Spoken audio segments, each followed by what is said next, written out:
First, I respected the in the village tournament service chairman, Miss Tamaya council member Mabuaya the Longpo Tingpanokpa. Tamay President Mabuaya ba student Tamaya players lim Hanpak po ma kajima lokpa painang Patja painang kan memang ma painang Alakuya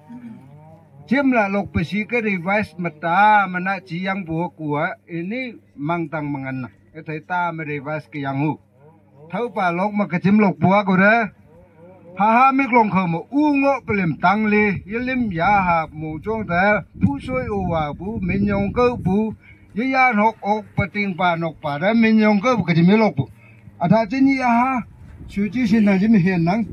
lok ala jilam mangala jiu. Cái chim mà lốc lá chiang và thằng chị tôi đây à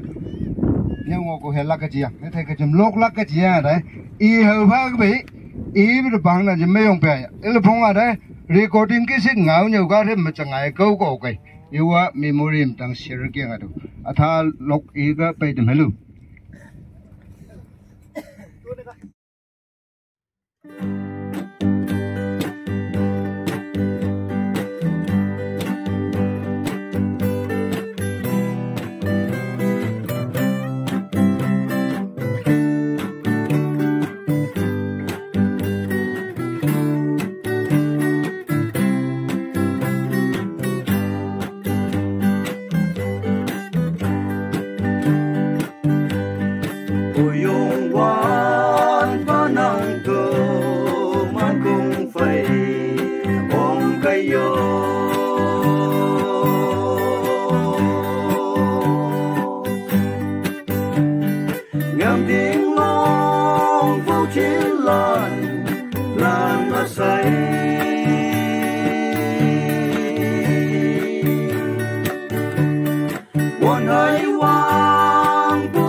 yêu mà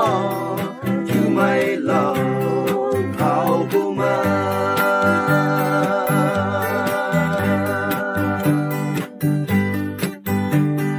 chú đại mong trong cha phây